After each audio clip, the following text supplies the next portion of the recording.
اب میرے عزیز ساتھیوں، اس زندگی کے متعلق قرآن مجید کی دوسری آیت ہے وَمَا الْحَيَاةُ الدُّنْيَا إِلَّا مَتَاعُ الْغُرُورِ۔ رب کائنات فرما رہے دنیا کی زندگی نہیں ہے مگر یہ سامان ہے غرور کا، إِلَّا مَتَاعُ الْغُرُورِ۔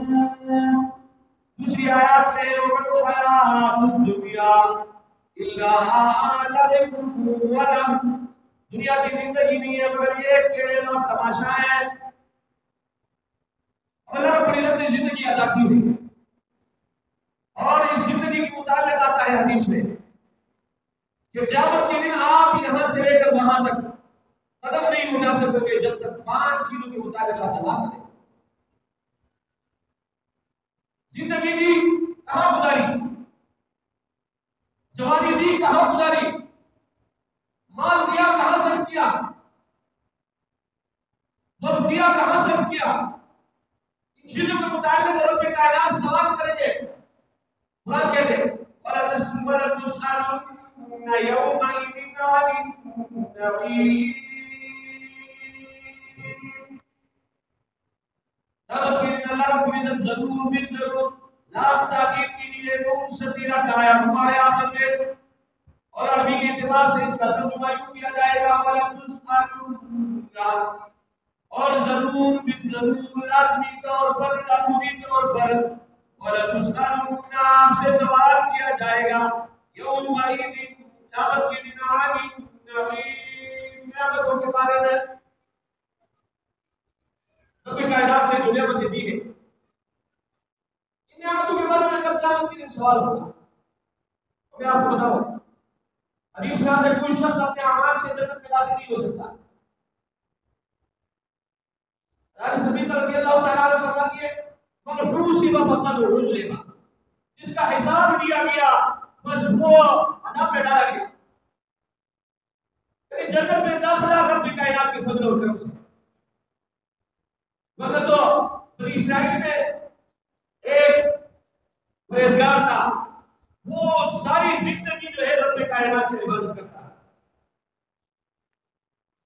عبادت کرتا ہے اور جنگل کی طرف گیا ہوا تھا۔ بس زندگی کے لیے جو پانی رب کائنات نے اس کو دیا تھا اسی طریقے سے جنگل میں کھانے کے لیے جو چیزیں ان کو میسر تھی، تو نبی اکرم صلی اللہ علیہ وآلہ وسلم نے امت کو بتایا۔ اس شخص سے کہا گیا کہ اللہ کی فضل سے جنت میں داخل ہونا، اس کے دل میں یہ خیال آیا اتنی عبادت میں نے کی پھر بھی اللہ کی فضل سے اللہ رب العزت ان اللہ علیم بذات الصدور، رب کائنات تو دلوں کے راز کو بھی جانتا ہے۔ اللہ رب العزت نے فرشتوں سے کہا جہنم کے کنارے سے لے جاؤ، جنت میں داخل کرو لیکن جہنم کے کنارے سے لے جاؤ،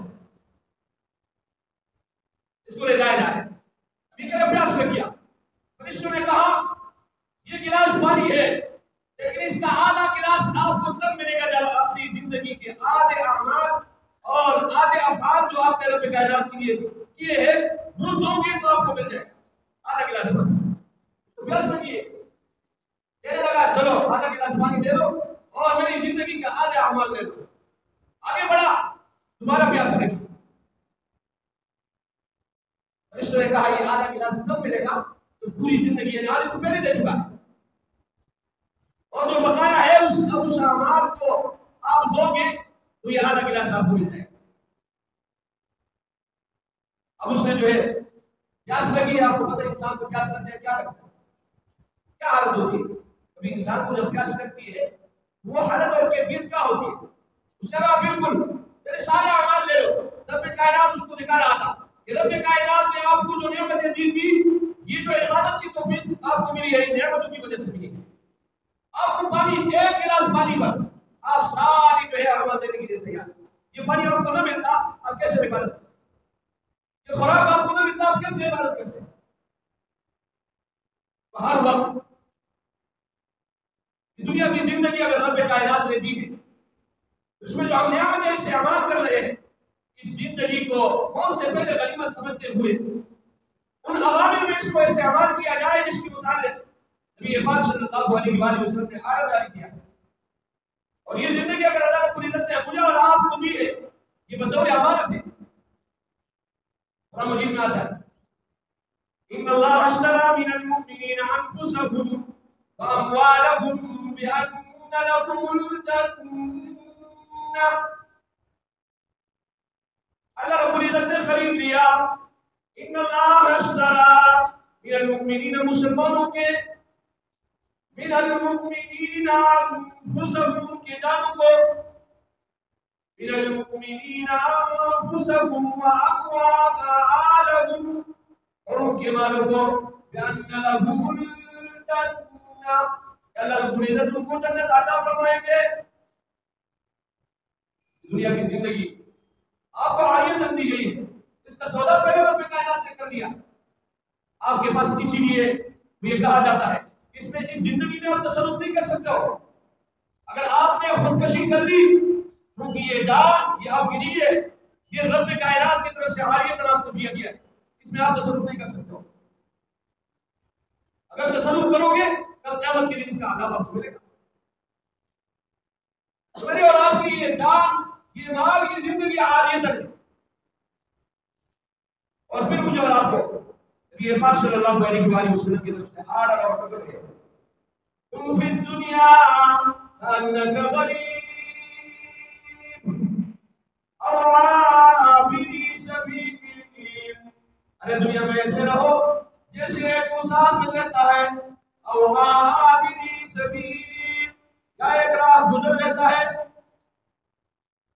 آرڈر اور حکم ہے دنیا کی زندگی مجھے اور آپ کو دی گئی ہے. اس کے متعلق آرڈر اور حکم ہے اس کو آپ نے کس طریقے سے استعمال کرنا. تو نبی اکرم صلی اللہ علیہ وسلم فرماتے ہیں الدنیا سجن المؤمن وجنت الکافر. یہ دنیا مسلمان کے لیے قید خانہ ہے وجنت الکافر اور کافر کے لیے جنت ہے. مسلمان کے لیے کیا قید خانہ ہے؟ اس مسلمان نے لا الہ الا اللہ کے قید و بند میں زندگی گزاری ہے. اسے آرڈر اور حکم ہے جب آپ صبح اٹھے نماز پڑھے اس قید کے مطابق اس نے زندگی بسر کرنی ہے.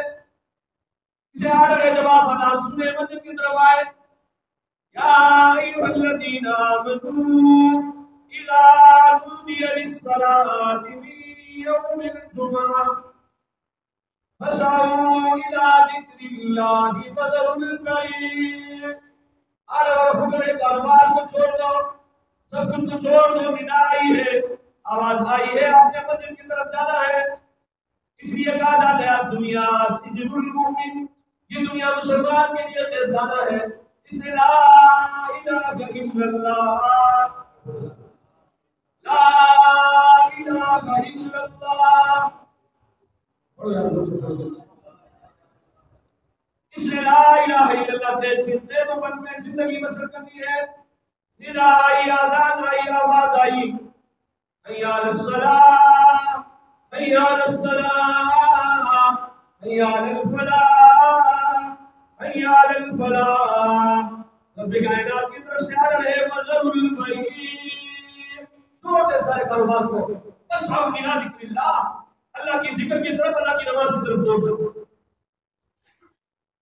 اس لیے کہا جاتا ہے الدنیا سجن المؤمن وجنت الکافر.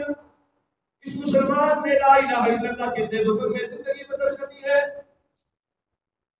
اس کو آرڈر اور حکم آیا کہ آپ نے اوامر پر عمل کرنا ہے نواہی سے اپنے آپ کو بچانا ہے. اس کو آرڈر اور حکم ہے کہ آپ نے نبی اکرم صلی اللہ علیہ وسلم کے طریقے پر عمل کرنا ہے.